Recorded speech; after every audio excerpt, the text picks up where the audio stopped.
Lorsque le miséricordieux parla de la nuit du destin, il faisait allusion à cette nuitée où le Mahdi vit la descente les anges du ciel. Ils viennent à lui non pas parce qu'il est un prophète, mais parce qu'il est l'ultime messager sur terre. C'est en quelque sorte un wali messager. Un titre que Dieu accorda à ses sujets lorsqu'ils deviennent des hommes d'exception et selon les critères du Coran. Les walis n'ont nulle crainte à voir aussi bien dans la vie présente que dans la vie future. Cette descente des anges est non seulement une venue des anges, mais également une visite des anges pour le Mahdi. Elle est particulièrement citée dans le Coran. Elle est citée à la sourate intitulée « La fumée ». Ils viennent rendre visite au Mahdi sur ordre de Dieu. Ce n'est pas une visite de courtoisie mais parce que l'heure actuelle prévaut. Elle comporte des risques et elle est intimement liée avec la présence de la fumée qui pollue le ciel atmosphérique. Les climatologues l'ont décelé d'une autre manière. Ils ont décelé que les gaz à effet de serre corrompent dangereusement le ciel atmosphérique. Ce qui confirme le hadith du prophète qui dit « que les hommes de science héritent du savoir des prophètes ». Cet homme est un homme tout à fait ordinaire, et qui ne montre aucune caractéristique exceptionnelle ou une particularité d'extra. Il vit parmi les siens aux meilleures heures comme dans les pires. Il eut une enfance et une adolescence. Il remplit ses obligations du service militaire, puis, il chercha des emplois. De vacataire au plein emploi, il exerça durant sa carrière plusieurs professions. Il est perçu par les siens comme un monsieur tout le monde. Mais, à sa grande surprise et durant une nuitée ramadanesque, des anges lui rendirent visite en son domicile. Le Mahdi reçut une visite impromptue des anges. Il faut se dire, quelle fut grande sa surprise. Il reçut une visite inattendue et invraisemblable. Il reçut la visite d'un archange en compagnie d'une troupe d'anges. Il ne fut pas effrayé mais plutôt désemparé devant cette présence inattendue et impromptue. À partir de cette nuit s'acheva pour le Mahdi, la vie spirituelle et religieuse qu'il suivait et s'entama pour lui une vie nouvelle qui s'accompagna d'une foi plus fidèle à la révélation céleste. Le Mahdi passa alors du monsieur tout le monde au Mahdi le plus inattendu. Le miséricordieux va le diriger vers un apprentissage qui le rapprochera de plus en plus vers une élection du Mahdi attendu ou promis. Il va par cette formation devenir un être exceptionnel au savoir le plus avisé. Si le prophète Mohammed fut envoyé pour les habitants de la Mecque et à ses environs, et il a accompli sa mission. Or, le Mahdi viendra, bien plus tard, pour parachever la compréhension du Coran. Il a pour mission de faire élucider ce qu'est le Furqan. Il apportera ses éclaircissements conformément aux inspirations divines. La compréhension du Coran et du Furqan sera complète. Le Mahdi, bien qu'il ne soit pas un prophète, il sera envoyé pour le monde entier, parce que sa venue correspond à une période où la technologie high-tech sera au plus haut fixe de son emploi. Les réseaux sociaux seront de connivence avec la globalisation de l'information qui sera portée par les téléphones portables. Le monde entier parvient à être informé. Les citoyens du monde sauront qui est le Mahdi providentiel. Ils seront en mesure d'apprendre la nouvelle de son arrivée. Ils apprendront les connaissances qu'il proclamera. Il saura jumeler les connaissances universelles aux récits évidents du Coran. Il leur exposera aussi bien les similitudes, les comparaisons et les dissimilitudes qui existent entre le Coran et les approches avec les sciences explicites. Le Mahdi est ni un chiite, ni un sunnite. Ces deux courants religieux comportent des valeurs de l'islam mais non pas des valeurs du Furqan, qui sont bien plus liées à la science du Coran, qui est entièrement concordante avec les sciences modernes.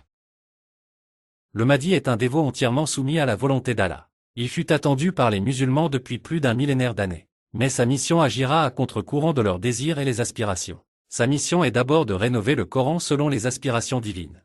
Les explications et les commentaires qu'il apportera ne satisferont ni les croyances des uns, ni l'islamité des autres. Il a pour mission d'élucider la parole divine en peaufinant davantage la compréhension des écrits célestes. Certes, les anges sont venus et l'ont surpris en son domicile, et l'ont assuré de leur manifestation pacifique. Dieu les a envoyés pour le charger d'une mission à laquelle personne du monde musulman ne s'y attendait. Bien qu'il fût espéré, les commentateurs, les doctes et les exégèses avaient une vision vague sur le rôle que jouera ce personnage. Certains pensent qu'il est un homme sage, d'autres le voient comme un dirigeant, au stratège inavoué et d'autres le perçoivent comme un conquérant militaire. Toutes ces pensées sont inexactes. Il est un calife, au sens, intérimaire sur terre qui serait chargé de rétablir la pensée religieuse sur la voie de la révélation originelle. Ce sera l'âge de la renaissance et de la rénovation. Que savons-nous de la nuit du destin? La nuit du destin, Layla al-Qadr en arabe, occupe une place cruciale dans l'islam. Allah l'a décrite dans la sourate Al-Qadr en ces termes. Nous l'avons certes fait descendre dans la nuit du destin. Durant cette nuit, l'Esprit céleste et les anges descendent avec des ordres et des décrets divins. Les destinataires sont les hommes de foi qui les rapportent dans leurs livres sacrés en tant que commandement du divin. Les hommes de foi les consignent en tant que texte à suivre. et les adopte par voie de sagesse en tant que consigne solennelle établie par Dieu. بسم الله الرحمن الرحيم أتى أمر الله فلا تستعجلوه سبحانه وتعالى عما يشركون ينزل الملائكة بالروح من أمره على من يشاء من عباده أن أنذروا أنه لا إله إلا أنا فاتقون. Au nom de Dieu, le tout miséricordieux, le très miséricordieux. L'ordre de Dieu est advenu, ne cherchez pas à en précipiter l'avènement. Gloire à Dieu! Il n'a point d'égal, et nul autre ne peut lui être associé. Il fait descendre les anges et l'archange par son ordre auprès de ce qu'il veut parmi ses serviteurs, pour qu'il donne cet avertissement aux hommes. Il n'y a nulle autre divinité, hormis moi, et c'est moi que vous devez craindre. سورة الحج في رقم 75 يقول الله بعد بسم الله الرحمن الرحيم الله يصطفي من الملائكة رسلا ومن الناس إن الله سميع بصير. À la sourate intitulée Le pèlerinage et verset 75, Dieu dit après avoir loué son nom. Au nom de Dieu, le tout miséricordieux, le très miséricordieux. Allah choisit des messagers parmi les anges et parmi les hommes. Allah est audient et clairvoyant. Allah choisit parmi ses serviteurs des anges et des gens humains en tant que messagers, tels que Gabriel ou Michael, ou encore un autre esprit céleste. Il les envoie à des individus qui deviendront des prophètes ou des messagers ou les deux en même, tant comme dans le cas de Mohammed, alayhi salatu wa salam. Allah le Tout-Puissant a la plus grande sagesse lorsqu'il choisit son envoyé. Gloire à celui qui fait tout ce qu'il veut. Il crée ce qu'il veut et choisit qui il veut. Bismillahirrahmanirrahim.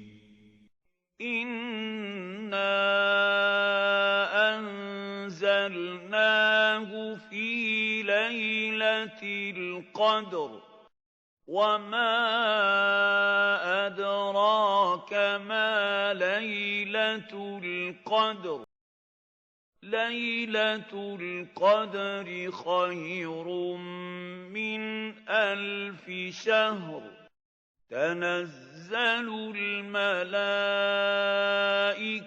والروح فيها بإذن ربهم من كل أمر سلام هي حتى مطلع الفجر. Au nom d'Allah le tout miséricordieux, le très miséricordieux. Nous l'avons certes fait descendre le Coran pendant la nuit d'Al-Qadr. Et qui te dira ce qu'est la nuit d'Al-Qadr? La nuit d'Al-Qadr est meilleure que 1000 mois. Durant celle-ci, descendent les anges ainsi que l'Esprit, par permission de leur Seigneur pour tout ordre. Elle est paix et salut jusqu'à l'apparition de l'aube. وما نتنزل إلا بأمر ربك له ما بين أيدينا وما خلفنا وما بين ذلك وما كان ربك نسيا. رب السماوات والأرض وما بينهما فاعبده واصطبر لعبادته هل تعلم له سميا. بقوله وما نتنزل إلا بأمر ربك، يقول لماذا صيغة نتنزل وليس يتنزل؟ بمعنى من المتكلم في هذه الآية دكتور؟ هو المتكلم جبريل عليه السلام، يعني احتبس جبريل ليس يعني بأمره، هو بأمر الله فاحتبس مدة طويلة، فالرسول عاتب يا جبريل احتبست عنا وابطأت عنا ونحن يعني أشوق إليك. قال بل أنا أشوق لكن أنا مأمور، أنا عبد مأمور. فهذا حكاية وما نتنزل إلا يقصد نفسه. الملائكة كلنا لا يستطيعون التنزل إلا بأمر ربك. كلهم لا يفعلون شيئا إلا بأمر الله. نعم. قال وما نتنزل إلا بأمر، كلهم هو وغيره. فصيغة هذا وما نتنزل إلا بأمر ربك. Il est dit dans le Coran, nous ne Subhanallah. descendons que par ordre de Dieu. Et pourquoi la parole divine est dictée ainsi et pourquoi le verset suivant dit-il, nous descendons que par ordre de Dieu, et non pas, ils descendent sur ordre de Dieu. Par ce verset, l'interlocuteur est l'archange Gabriel. Il répond au prophète qu'il a interrogé sur ses longues absences. Il lui rétorqua donc que « Nous ne pouvons descendre par nos propres volontés. Nous ne vous rendons visite que parce que c'est Dieu qui nous l'ordonne. Ce n'est que sur son ordre que nous descendons. C'est lui qui nous ordonne de vous rendre visite, c'est lui l'ordonnateur. Nous ne pouvons décider par nous-mêmes. » Au nom d'Allah, le tout miséricordieux, le très miséricordieux. Nous ne descendons que sur ordre de ton Dieu. À lui appartient tout ce qui est devant nous, et tout ce qui est derrière nous et aussi tout ce qui est entre les deux. Ton divin Allah n'oublie jamais, il est le souverain des cieux et de la terre et tout ce qui est entre eux. Adore-le donc, et sois constant dans ton adoration, pour lui. Lui connais-tu un homonyme? Par ces versets coraniques, nous comprenons que les anges ne descendent vers la planète Terre que sur ordre du divin Allah. Leur descente est intimement liée avec la nuit du destin. Elle correspond et coïncide avec une des nuitées du mois de Ramadan. Ils lui apprennent que dans un futur, lors d'une nuit du mois de Ramadan, un de tes semblables et particulièrement un de tes descendants sera destiné à devenir un messager et non pas un prophète. Il viendra accomplir et approfondir la compréhension du Coran. Ce personnage ne changera en rien au Coran, si ce n'est qu'il expliquera de manière approfondie le texte coranique. Cette venue sera liée aux fortes désirata qui ont entraîné les commentaires vers des explications déviantes de la révélation coranique. Une déviance qui serait due au manque de recourir au savoir scientifique, or que le divin Allah a étalé sur toute chose de la science. Cela aurait dû suffire pour commenter le Coran en se rapportant simplement à la science. Mais les exégèses du Coran ont tenté d'expliquer les textes que par la voie de la sagesse et non en recourant à la science. Cela aurait pu en restant explicite avérer le Coran, mais au fil des siècles et des ans les érudits musulmans se sont peu à peu éloignés de la version originale de la compréhension originelle du texte coranique. Ce messager qui viendra ne changera en rien au message parvenu au prophète Mohammed, mais il apportera des commentaires plus approfondis. Le Coran l'a désigné en un « Rasoul el-Beina », c'est-à-dire un messager qui apportera des preuves par la démonstration. Cela voudrait dire qu'après le prophète Mohammed, il n'y aura plus de prophètes, nabi, sauf des messagers, Roussoul. À en lire convenablement le Coran, nous verrions que le Coran s'adresse par certains versets au prophète Mohammed et par d'autres versets, il s'adresse au Mahdi l'attendu ou le promis. Cependant, chez la majorité des musulmans, ils ne l'entendent pas ainsi. Les doctes chiites ou sunnites sont divisés sur la question de la venue du Mahdi. Les textes correspondants sont peut-être imperceptibles à la compréhension et cependant ils se rapportent indubitablement au Mahdi. La sourate la plus intense et la plus invraisemblable parle de Mahdi et la sourate intitulée « La fumée ». Cette sourate est entièrement consacrée au Mahdi. Elle l'évoque comme un messager de la forte démonstration. Rasoul el-Bayina. Dieu enverrait donc ce personnage prophétique pour démontrer aux musulmans ce que renferment les textes de la révélation. Il va les élucider et faire réapprendre au lectorat musulman de comment relire le Coran avec les dessous que contiennent les versets. Il apportera des éclaircissements et démontrera aux féaux les aboutissants des versets coraniques selon leur contexte respectif. Cette manifestation spirituelle se produira lors d'une nuit dénommée la nuit du destin. Durant cette nuit, le Mahdi sera surpris par l'arrivée des anges en compagnie de l'archange Gabriel. C'est Dieu qui a ordonné aux anges de rendre visite au Mahdi sur terre, de l'informer de sa mission, de l'initier à la nouvelle réforme, à la réforme de la compréhension des textes du Coran. En effet, la sourate de la fumée est totalement consacrée pour la mission du Mahdi. La visite inopinée des anges surprendra le Mahdi et le destinera à sa mission de faire apprendre au lectorat religieux ce qu'est le Furqan. Il faut se dire que le Coran est l'ultime révélation. Il n'y aura pas d'autre livre divin. Le Mahdi acquérera la force de la démonstration des textes par les évidences et la preuve. Yu alamaou ala el-Bayan. Le Coran est resté inaltérable mais les commentaires et les interprétations auraient dénaturé le sens réel des versets. Et surtout les versets qui seraient relatifs au domaine de la science. Elles sont bien entachées de déclarations factices qui ne sont en rien fidèles ou conformes au texte de la révélation. Le factuel est présenté souvent comme obligatoire et l'obligatoire serait devenu par manque d'approche scientifique factuelle.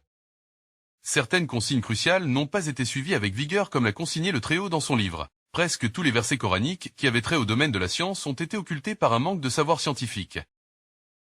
S'agissant de la question de ce nouvel envoyé de Dieu, les gens sensés devraient s'interroger et dire que si Dieu envoie quelqu'un, c'est-à-dire un messager, cela voudrait dire qu'ils ne sont plus sur le droit chemin. Les commentateurs, et non les transcripteurs, ni d'ailleurs les apprenants, se sont écartés de la compréhension originelle du Coran. Ils se sont éloignés du contexte des consignes réelles.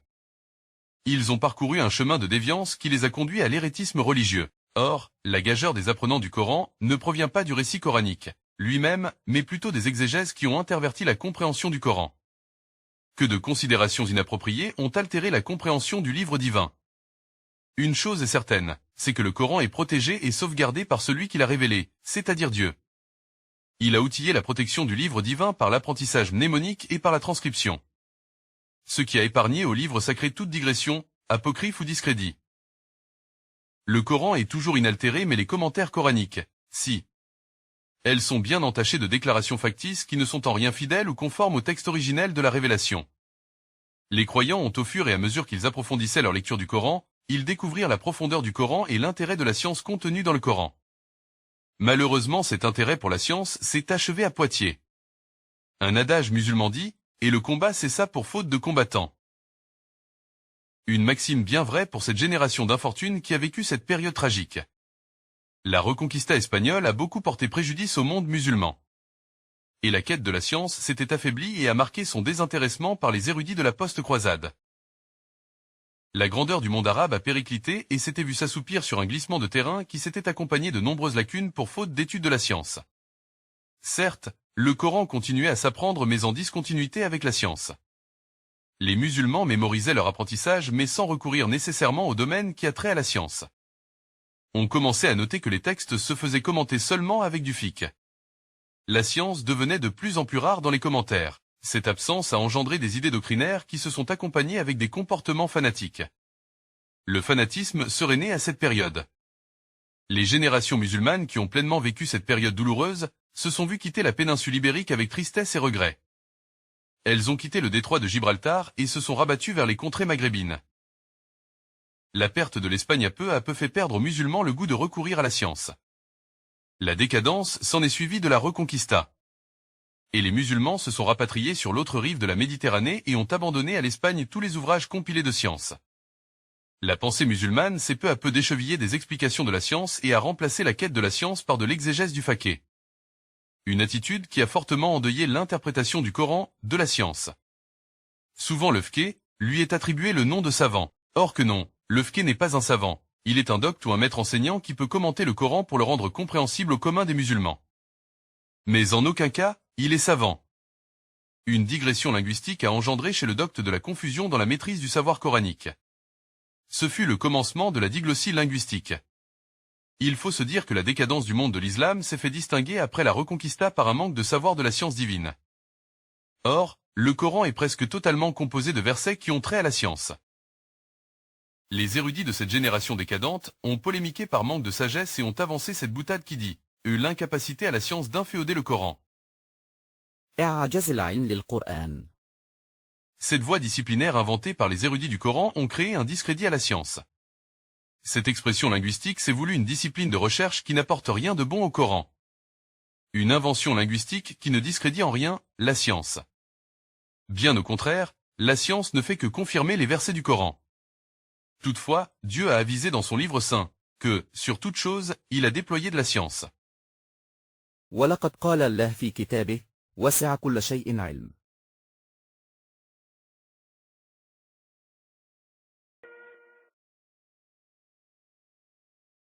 Les débuts de l'activité scientifique arabe sont apparus dans le croissant fertile, en Syrie et en Irak. À Damas, que les premières bibliothèques et les premiers lieux d'enseignement ont été fondés. Mais c'est à Bagdad, devenue nouvelle capitale construite en 762 par le calife abbasside al-Mansour, que se feront les premiers pas des sciences arabes.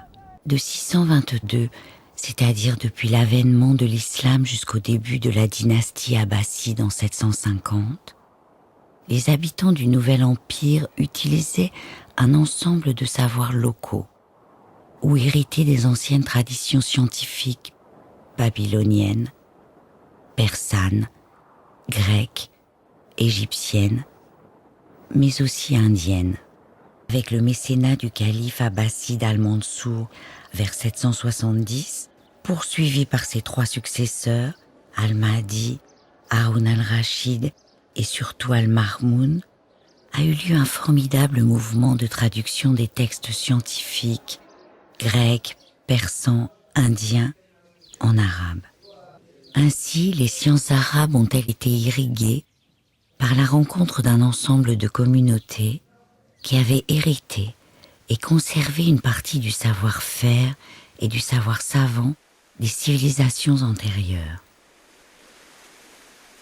L'avènement de l'islam comme nouvelle religion et comme puissant instrument de conquête et d'unification politique est à la source des sciences arabes.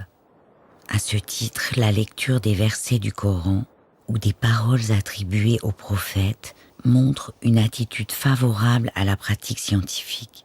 La création de nouvelles cités qui deviennent, à partir du Xe siècle, autant de foyers scientifiques. Le développement des activités scientifiques s'est fait grâce à la multiplication des lieux d'enseignement, à la circulation des traductions et des premiers ouvrages écrits en arabe, mais aussi grâce aux échanges entre scientifiques. Pour les institutions d'enseignement, nous savons que les mosquées ont joué un grand rôle dans la diffusion de l'enseignement primaire dans toutes les disciplines. À côté des mosquées, se sont développés des lieux d'enseignement profanes, à caractère public comme les hôpitaux, ou privés comme les maisons de la sagesse ou maisons du savoir, ou encore les bibliothèques de particuliers. La circulation des écrits scientifiques a aussi été facilitée par le développement de l'industrie du papier. Plus fragile que le papyrus ou le parchemin, mais moins coûteux, le papier a été un facteur important dans la diffusion du savoir et dans sa relative démocratisation. Quant aux échanges entre les hommes de science, ils sont attestés depuis le 8e siècle. Ils ont été rendus possibles par la diffusion de l'arabe, qui est devenu pendant des siècles la langue de communication exclusive entre les savants, mais aussi par la liberté de circulation entre les différentes régions de l'Empire. Quelqu'un pouvait ainsi quitter Saragosse et uniquement avec son savoir et le nom de ses maîtres, circuler de pôle scientifique en pôle scientifique, aller assister au cours d'un maître, puis d'un autre, et continuer ainsi jusqu'à Samarcande. Et il n'était pas dépaysé, il n'était pas dépaysé par l'autre, il allait à la rencontre de l'autre, l'autre avec sa langue, avec ses goûts, avec sa culture. Le dénominateur commun n'était pas alors la religion, n'était pas l'islam, chose extraordinaire, c'était le savoir, c'était la culture et plus encore la science. La première grande époque où le langage universel pouvait unifier les hommes, pouvait les faire se rencontrer, c'était pendant l'Empire musulman, avec le langage de la science. Historiquement, nous avons des éléments qui nous permettent de dire que les théologiens qui va se former en fonction de la problématique de la constitution des éléments de la pratique du dogme, pas du dogme lui-même, eh bien, ils vont le faire dans un contexte où le niveau culturel, le niveau scientifique va de plus en plus se développer et s'élever. Donc le théologien du 9e n'est pas le théologien du 15e, 16e siècle. Encore moins le théologien d'aujourd'hui. Figurez-vous que tout théologien qui se respectait à cette époque-là devait avoir une formation de base en mathématiques et en astronomie. Et donc, ils étaient d'accord à la fois sur les principes fondamentaux de l'astronomie, comme la Terre est ronde. Je vous dis ça parce qu'aujourd'hui, certains se disent que la Terre est plate. Certains théologiens qui se prétendent comme tels. Voilà. Ils étaient d'accord parce qu'ils étaient formés sur ce que pouvaient faire les mathématiques et ce qu'elles ne pouvaient pas faire. Ils étaient même informés. Ils connaissaient même les limites de la science. Bref, ils étaient théologiens, mais avec des formations scientifiques. Parce qu'à l'époque, dans l'espace musulman, on pensait déjà que la Terre était ronde. Mais bien sûr. Mais bien sûr. Il y a eu même des débats au début du XIe siècle, rapportés par un très grand scientifique qui est tout à fait crédible. Avant Galilée. Avant Galilée, qui est crédible parce que nous l'avons testé. C'est Al-Biruni qui disait qu'à son époque, des savants éminents Ce n'est pas des bricoleurs ou bien des gens qui discutent dans les bistrots à 18h, hein, bien, et qui ont discuté de l'hypothèse de la rotation, non seulement la Terre est ronde, mais de la rotation de la Terre autour de son axe, et de l'hypothèse de la rotation de la Terre autour du Soleil. Donc ça a été discuté. Ben, ils ne l'ont pas adopté il faudrait une autre émission pour discuter de tout cela. Mais c'était un espace ouvert. La semaine prochaine, on en parlera. Avec plaisir. C'était une société ouverte. C'était des communautés qui se constituaient dans une dynamique générale que vous avez évoquée brillamment. Et donc c'est dans ce contexte-là de bouillonnement, de dynamique générale, qu'il faut replacer le comportement des théologiens. Les mots comme algèbre, algorithme ou alcali sont indéniablement des mots d'origine arabe. Sans algèbre, les mathématiques modernes et la physique n'existeraient pas. Sans algorithme, il n'y aurait pas d'ordinateur. Et il n'y aurait pas non plus de chimie sans alcali. Cette unification va permettre l'apparition d'une vaste communauté intellectuelle, où tout un tas d'érudits issus d'horizons complètement différents vont pouvoir engager le dialogue, comparer leurs savoirs, débattre et confronter leurs connaissances, souvent même de façon très véhémente. Les savants de Cordoue, dans le sud de l'Espagne, pouvaient désormais débattre de leurs connaissances littéraires et scientifiques avec les érudits de Bagdad ou encore de Samarcande. Pour vous donner une idée de l'ampleur de ce mouvement qui a duré de 750 à 950, il suffit de se référer aux travaux d'un certain Al-Nadim qui avait répertorié toute l'intelligentsia de l'ère abbasside. Et il avait dénombré pas moins de 70 traducteurs. Le calife disposait donc de toute une cohorte de traducteurs, sans compter qu'Al-Nadim n'avait répertorié que les plus connus. Nous vivons dans une époque de stockage massif de l'information et qu'il n'y a pratiquement plus aucune entrave à la communication. C'est que tout peut disparaître du jour au lendemain. Et ça, c'était quelque chose de très important pour les érudits de l'Empire islamique, parce qu'ils savaient parfaitement que les écrits étaient susceptibles de disparaître. Ils pouvaient se perdre, finir ensevelis ou brûlés. Il arrivait que des villes entières disparaissent. Et c'est pour cette raison que le mouvement qu'on observe à Bagdad, au Caire ou à Samarcande va avoir pour objectif de collecter ces écrits et de les traduire pour les analyser, les rassembler et les stocker.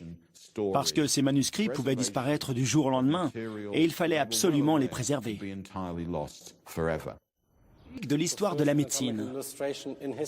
Comme vous le voyez ici, on peut lire Adala, ce qui veut dire muscle. Les différents muscles qui font bouger les paupières. À cette époque, on savait que des muscles contrôlaient... Tout à fait.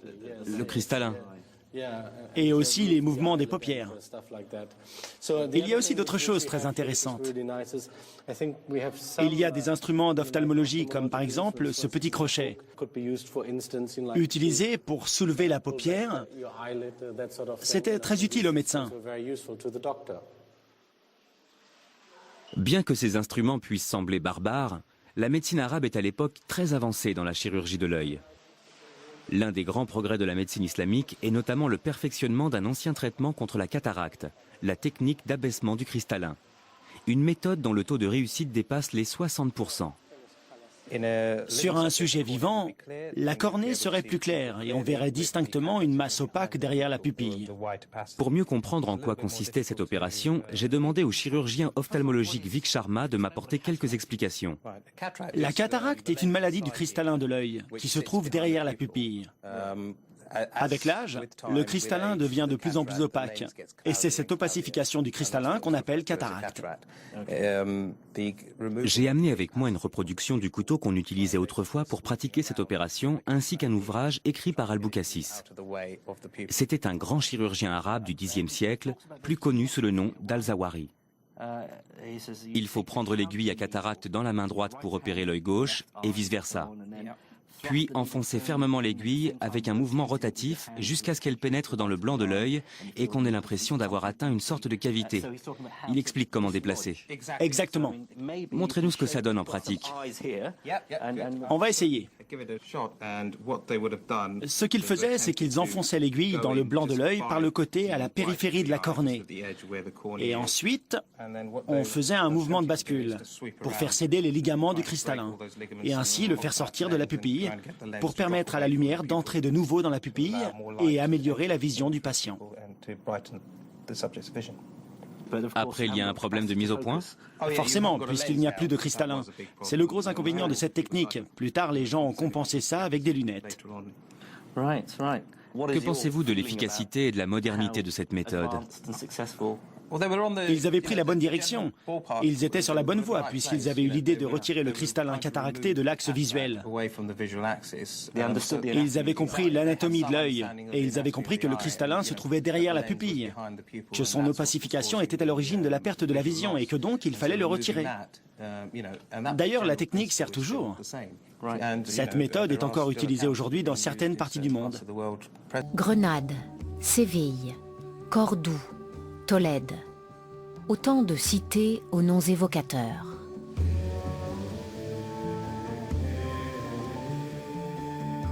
De hauts lieux de la culture et de l'érudition, de la littérature et de la musique, dotés d'un patrimoine architectural et artistique inestimable, qui témoigne d'un passé prestigieux. Cette période, qui va durer près de 8 siècles, est parfois appelée en espagnol Convivencia. C'était une époque de tolérance, plus que de réel pluralisme.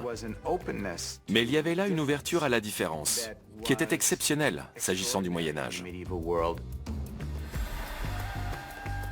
Cette culture unique sera nommée par une poétesse européenne l'ornement du monde.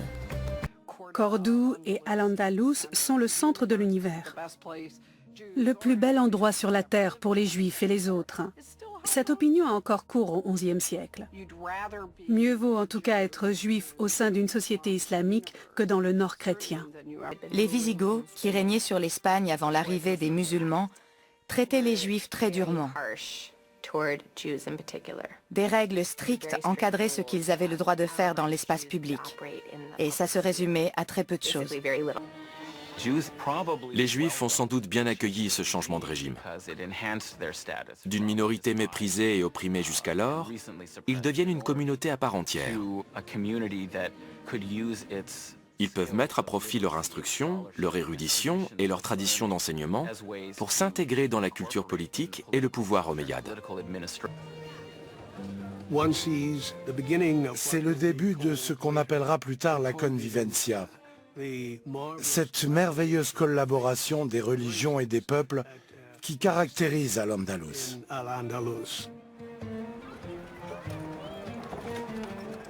La convivencia, c'est-à-dire la coexistence, la cohabitation. Ici, les trois principaux monothéismes vivent dans une même société et une même culture. Ce mode d'existence va contribuer à la grande prospérité de l'Andalousie, dont Cordoue devient la capitale flamboyante. L'islam poursuit sa montée en puissance dans la péninsule ibérique. Au point qu'en 929, près de 2 siècles après l'arrivée d'Abdelrahman Ier à Cordoue, un événement majeur bouleverse le monde musulman.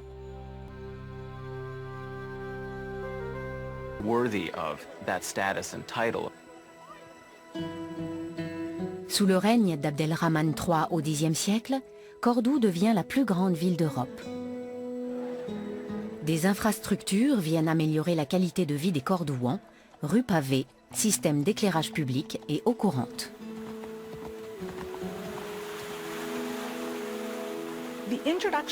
L'eau courante métamorphose la ville, qui devient plus propre. Les habitants disposent de bains publics et peuvent se laver quand ils le souhaitent. Un réseau d'égouts souterrains permet d'évacuer les eaux usées. On a du mal à imaginer une ville médiévale sans la puanteur qui va avec. C'est le signe d'un niveau de vie exceptionnellement élevé. Les étrangers remarquent d'ailleurs ces éléments lorsqu'ils arrivent à Cordoue. C'est une ville dont la beauté s'adresse aux 5 sens. Le bruit se répand un peu partout que c'est une ville somptueuse.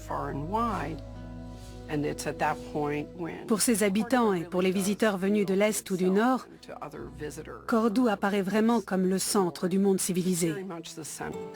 Ce splendide ornement du monde scintille au Ponant. C'est une noble cité, connue depuis peu pour ses prouesses militaires. Son nom est Cordoue. Elle est prospère et célèbre, connue pour ses délices et rayonnante de faste. Elle permet de contredire le mythe d'une conception monolithique de la foi chrétienne.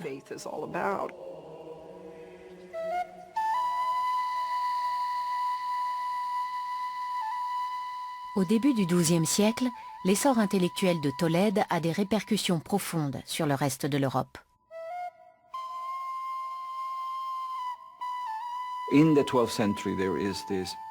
On assiste au XIIe siècle à un renouveau de l'érudition dans certains centres, en France et en Angleterre. Mais ce qu'on redécouvre alors, c'est essentiellement le savoir romain, car l'accès aux textes grecs reste très limité.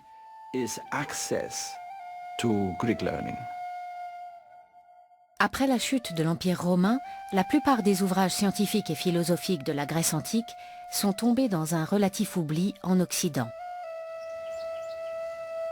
Mais on peut encore les trouver dans les bibliothèques de Tolède sous la forme de traductions en arabe réalisées plusieurs centaines d'années auparavant.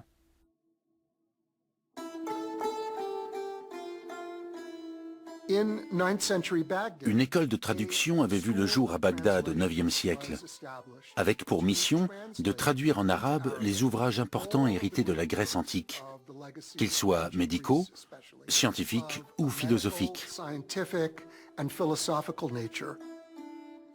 Ces trésors ont ensuite été copiés et diffusés dans l'ensemble du monde musulman, y compris en Afrique du Nord, et ils sont ainsi parvenus en Andalousie.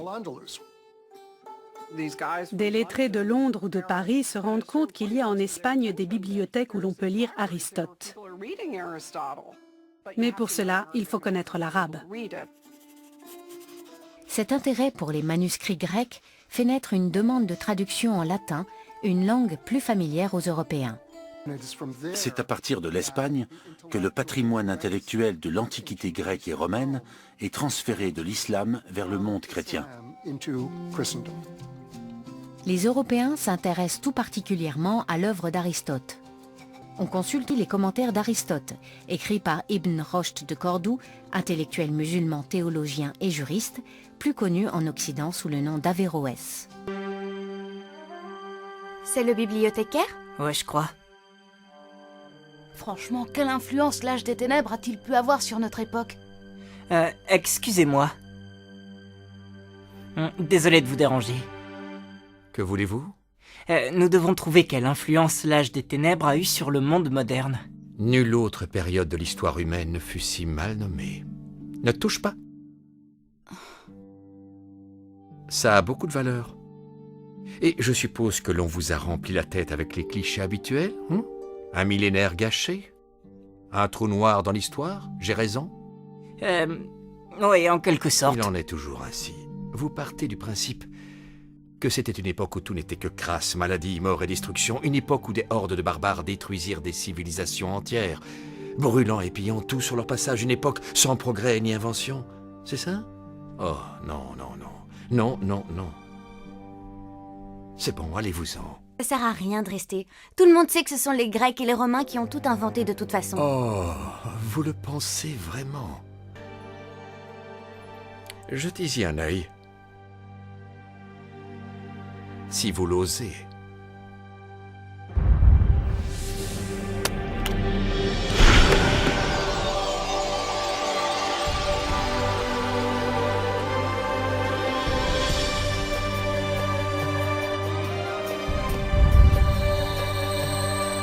C'est quoi ce délire?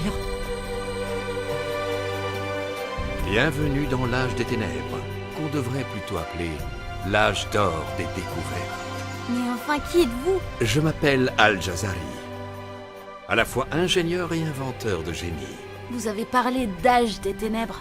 Cependant, ça n'a pas l'air très ténébreux. C'est parce qu'en fin de compte, tout est une question de perspective, mon jeune ami. Tu le constateras bientôt. Certes, à l'époque, le monde n'était pas entièrement plongé dans les ténèbres, mais au sein d'une civilisation qui s'étalait de l'Espagne à la Chine. Les rayons lumineux des découvertes et des inventions brillaient de mille feux. Quelle civilisation? La civilisation musulmane, mon jeune ami. Fruit d'érudits et de scientifiques de religions différentes, certaines des plus importantes inventions de l'homme datent de cette époque. Ces découvertes s'appuient sur le savoir des anciens, mais elles ont influencé le monde moderne, et ça plus que vous ne pourriez l'imaginer. Vous avez un exemple? Ma foi, j'en ai plusieurs. Faut absolument que je prenne une photo. Oui, je savais que c'était une bonne idée. Vous êtes qui, vous? Permettez-moi de vous présenter Ibn al-Haytham, un grand homme de science dont les travaux menèrent à l'invention de l'appareil photo. Vous avez inventé l'appareil photo? J'ai jeté les bases de l'appareil photo moderne en expliquant comment nos yeux fonctionnaient. En fait, j'ai découvert comment on pouvait projeter une image sur une autre surface à travers un petit trou dans une pièce sombre, pièce que l'on appellera plus tard chambre noire. Songez à toutes les choses auxquelles cette découverte a donné naissance. La photographie, le cinéma. Tous deux sont basés sur le même principe. Cool. Attention en dessous! C'est qui, lui? Lui, c'est mon très bon ami, Abbas ibn Firnas, qui a contemplé le ciel en étant fort persuadé que l'homme pouvait voler. Wow. En fait, il a osé rêver que l'homme pourrait voler 1000 ans avant les frères Wright. La prochaine fois que vous prendrez un avion pour partir en vacances, n'oubliez pas que quelque part, c'est grâce à Abbas ibn Firnas. Reculez! Je suis prêt à voler tel un oiseau!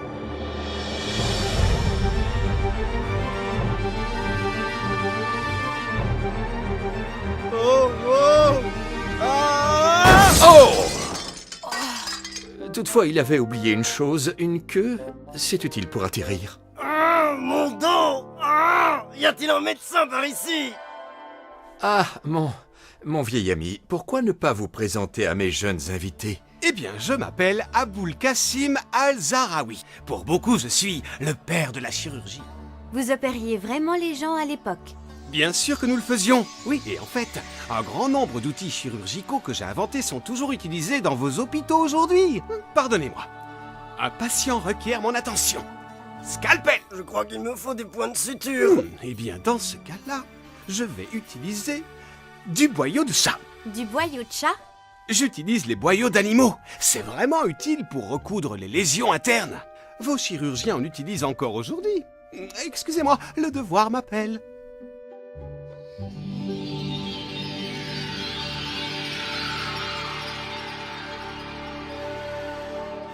Qui est-elle? Il s'agit de Maryam al-Astrolabi. C'était l'une des plus brillantes femmes vivantes à cette époque. Elle a fabriqué des astrolabes parmi les plus complexes. Des astros quoi? Des astrolabes. Des cartes du ciel et des étoiles dessinées sur une surface plane qui tient dans la main. Ces astrolabes étaient en quelque sorte des systèmes de calcul ou de chronométrage. De nos jours, vous avez des montres, des boussoles ou des systèmes de navigation par satellite qui aident les gens et les explorateurs à parcourir le monde. La science était à son firmament. Et toutes ces choses ont été développées pendant l'âge d'or? Ce n'est que la partie visible de l'iceberg. Il y a eu des milliers d'autres inventions, et ce, dans tous les domaines. Les années qui suivirent, ces inventions se répandirent à travers toute l'Europe médiévale. Donc vous voyez, ce n'était pas si ténébreux que ça. Et vous dans tout ça? Moi? Qu'est-ce que vous avez inventé? Je ne veux pas paraître prétentieux, mais j'ai créé plusieurs inventions révolutionnaires dans le domaine de l'ingénierie. Je suppose que ma découverte la plus importante est celle qui permit de convertir un mouvement rotatif en un mouvement linéaire, en utilisant une bielle et une manivelle, deux éléments de base, des pompes et des moteurs. À vrai dire, je ne sais pas comment la révolution industrielle aurait pu avoir lieu des centaines d'années plus tard si une telle invention n'avait pas existé. Certes, j'ai eu droit à ma part de reconnaissance, mais ma plus grande création fut cette incroyable machine à mesurer le temps. Ma légendaire horloge éléphant.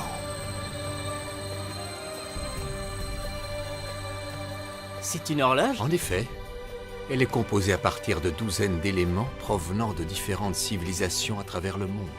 Indienne, grecque, arabe, égyptienne, chinoise.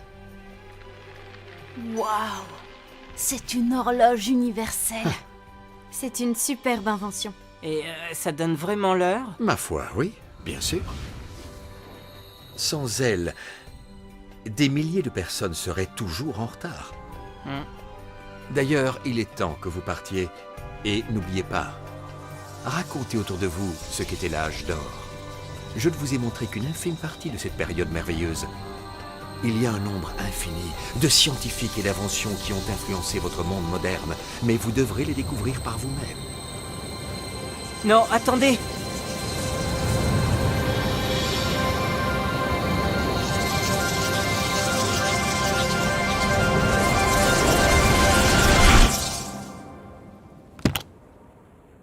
Wow! Vous avez... Ouais. C'était loin d'être ennuyeux. On peut difficilement lire Aristote sans commentaire, car ses écrits ne sont pas limpides. Ce sont des textes complexes, et Averroès semble les avoir compris avec une acuité particulière. Averroès veut combler d'une manière islamique le fossé entre la foi et la raison, la révélation et la philosophie. On pense à l'époque que la philosophie va à l'encontre de la révélation. Ce qu'Averroès essaie de comprendre, c'est pourquoi la philosophie peut dire une chose et la révélation tout son contraire.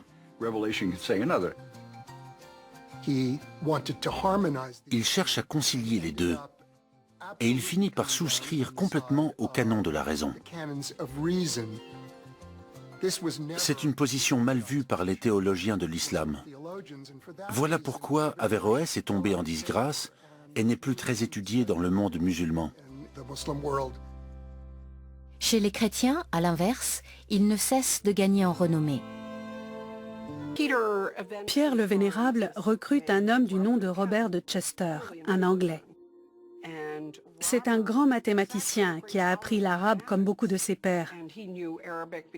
C'est-à-dire qu'il connaît suffisamment la langue pour pouvoir consulter les traités de mathématiques qui l'intéressent. Apparemment, Pierre le Vénérable parvient à convaincre Robert de Chester de mettre de côté ses travaux. Il accepte de se charger de l'épineuse tâche de traduire le Coran en latin.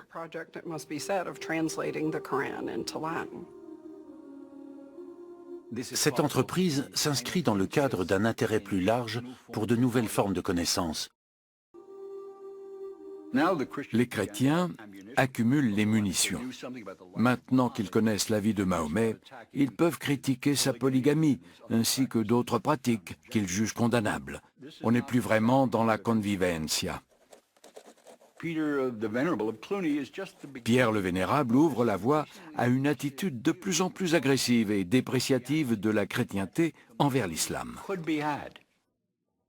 Les princes chrétiens du Nord se disent qu'ils peuvent reprendre le dessus. Et l'Église de Rome pense la même chose. À la fin du XIe siècle, l'Église a déjà appelé à la croisade pour libérer Jérusalem des musulmans.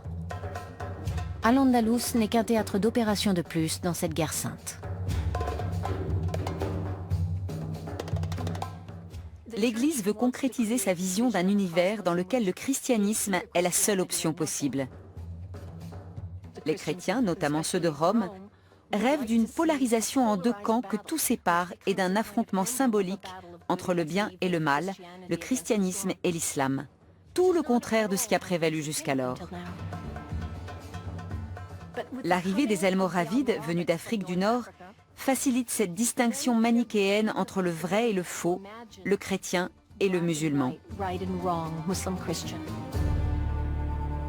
Malgré cette aggravation des tensions politiques et religieuses, la vie culturelle continue de s'épanouir à Tolède.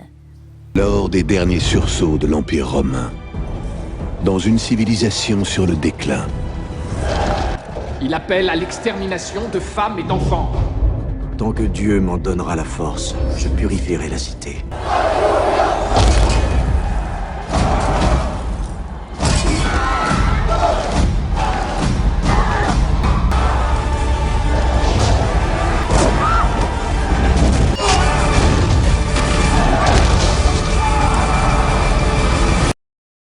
Les vicissitudes de l'histoire ont voulu que les mauvaises Bibles chassent la vraie parole de Dieu. Le colportage des versets inexacts ont, outrageusement, transgressé les dires des porte-paroles de Dieu. La tromperie et la falsification des écrits ont joué des rôles de première main à la naissance du christianisme. Ce qui a causé un grand dommage aux écrits de l'Ancien Testament et le Nouveau. Au lieu de voir la pensée chrétienne rétablir le dogme biblique à sa version originale, elle le souilla davantage par ses fausses déclarations messianiques. Le messager de Dieu serait devenu le Fils de Dieu. Un blasphème qui porta préjudice à Jésus lorsqu'il fut rappelé à Dieu. Les nouvelles transcriptions de l'Évangile mettent mal à l'aise la doctrine religieuse juive. Les mauvaises Bibles ont pris de l'ampleur et ont réussi à tromper les fidèles d'un temps point excepté, peut-être, celui de l'apôtre Barnabé qui a rapporté avec fidélité et un grand dévouement les propos exacts de Jésus-Christ. La Turquie a conservé dans ses archives une authentique Bible et l'a sauvegardée des méandres des faussaires dont ses aigrefins n'ont d'objectif que celui de mettre à profit les chercheurs de plus-value. À l'ancienne chrétienté du temps des Saint Paul, l'Église a tant fait de ravages sur les populations antiques et elle a considéré les savoirs grecs comme étant une culture païenne dont il fallait absolument la faire disparaître. Elle s'est acharnée durant une longue période à la faire oxyre. C'était une période qui appartient à la Rome chrétienne. Puis, s'est ajoutée une période médiévale à laquelle l'Église de Rome ne retint du savoir musulman que des brimes de connaissances et persista sur le rejet culturel du savoir islamique. Elle réussit d'obtenir du mouvement de traduction ibérique que des critiques romaines qui agissaient pour discréditer le savoir des musulmans. La première a considéré l'héritage grec comme inessentiel et l'autre, la musulmane durant la période médiévale a considéré le savoir musulman d'inopportun. L'Église romaine récidive ses attaques en cherchant à oblitérer le savoir arabe. L'Église romaine a, après sa reconquête, cherché à extirper le savoir musulman des écrits religieux musulmans. Or, tout le savoir scientifique de l'époque les Arabes le doivent au savoir coranique. Le plagiat a été le lot de l'Église romaine qui a par ses cohortes de scribes et de drogmanes, latinisé le savoir musulman, en veillant à ce que tous les noms arabes soient effacés des listes des renoms arabes. Ainsi Ibn Rushd est devenu Averroès et Ibn Sina lui ont attribué le nom d'Avicenne. La liste est longue des substituts qui furent déracinés de leurs noms patronymiques et les ont appropriés sans indélicatesse des pseudonymes chrétiens. Imaginez un livre, trouvé en Turquie et dont on pense qu'elle a plus de 2000 ans. Cette Bible raconte une histoire qui n'a rien à voir avec ce qu'on nous a enseigné. Il y a même des affirmations selon lesquelles l'Église l'a dissimulée, et certains pensent que son contenu, s'il était largement connu, pourrait bouleverser les fondements du christianisme. Un chapitre perdu depuis longtemps, l'Évangile de Barnabé, contient des mots qui racontent une histoire nettement distincte de notre compréhension actuelle. Certains soutiennent qu'il réfute la crucifixion de Jésus, tandis que d'autres soutiennent qu'il contredit toutes les doctrines de l'Église. De plus, le texte affirme que Jésus n'était qu'un prophète et non le Fils de Dieu. On pense que l'Évangile de Barnabas a été écrit il y a environ 2000 ans, peu de temps après la vie de Jésus. Mais ce n'est qu'il y a 22 ans, au début des années 2000, que ce texte ancien est réapparu en Turquie. Une vieille Bible, écrite à la main dans les langues anciennes de l'époque de Jésus, le syriaque et l'araméen. Beaucoup pensent qu'il a joué un rôle important dans la communauté chrétienne primitive. C'était un juif chypriote, connu pour avoir présenté Saul à d'autres apôtres à Jérusalem après la conversion de Paul. Barnabas a répandu les enseignements de Jésus dans diverses régions, d'Antioche à Chypre, gagnant un profond respect de la part des premiers chrétiens. Son nom apparaît dans les Actes des Apôtres et dans quelques lettres de saint Paul. Mais ce qui rend cet évangile si différent des 4 que nous connaissons aujourd'hui, Matthieu, Marc, Luc et Jean, c'est qu'il raconte une version entièrement différente du destin de Jésus. Ce texte affirme que celui qui l'a crucifié était Judas Iscariote, le disciple qui a trahi Jésus pour 30 pièces d'argent.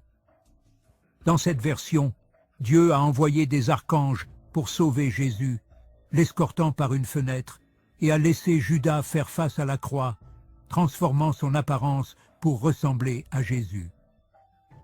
Cette histoire contredit l'une des croyances les plus fondamentales du christianisme, que Jésus a été crucifié et est ressuscité d'entre les morts, ce qui en fait un élément central des enseignements de l'Église sur le salut et la rédemption. Il va même plus loin en suggérant que Jésus n'était pas le Fils de Dieu, mais plutôt un prophète, un messager de la parole de Dieu. Il interpelle également l'apôtre Paul, l'accusant de déformer le message de Jésus. Une déclaration audacieuse, surtout si l'on considère le lien étroit entre Paul et Barnabas dans les histoires traditionnelles du Nouveau Testament. Nous sommes tous confrontés à des moments où la vie semble vouloir nous écraser et où trouver des réponses semble impossible. Dans ces moments-là, avoir plus de compréhension, de clarté et de conseils peut faire la différence, et c'est exactement ce que Banet Scretz. La connaissance perdue de Jésus offre un chemin vers la clarté et la paix à travers les enseignements cachés de Jésus. L'Église s'appuie sur les enseignements des 4 évangiles canoniques, acceptés et préservés à travers les siècles comme les récits officiels de la vie et des enseignements de Jésus. Ces évangiles, Matthieu, Marc, Luc et Jean, sont devenus le fondement de la doctrine chrétienne. Tout nouveau texte qui remettrait en question ces croyances établies pourrait potentiellement mettre en péril la stabilité de l'Église elle-même. Au fil des ans, les gens ont qualifié des textes comme l'évangile de Barnabé de apocryphes ou de faux, jugeant leurs enseignements inaptes à être inclus dans la Bible officielle. Et bien que les autorités chrétiennes l'aient peut-être rejeté, l'évangile de Barnabé a été accepté par l'islam. En fait, il mentionne le nom du prophète Mahomet et comprend des enseignements qui s'alignent plus étroitement avec les croyances islamiques sur Jésus en tant que prophète plutôt que fils de Dieu. C'est pourquoi, dans le monde islamique, l'évangile de Barnabas est considéré comme précieux, car il reconnaît l'importance de Jésus sans entrer en conflit avec la doctrine islamique. Au fil des ans, l'Église a appliqué cette étiquette à l'évangile de Barnabé et à de nombreux autres écrits.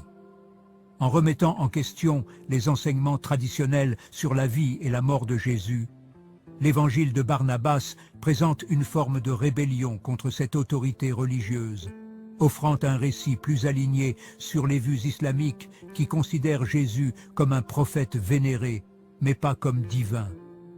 Le portrait de Barnabas s'aligne étroitement sur l'acceptation par l'islam de Jésus en tant que prophète et non en tant que fils de Dieu, ce qui rend ce texte significatif dans les contextes islamiques, qui le considèrent comme un témoignage précieux plutôt que comme une histoire interdite.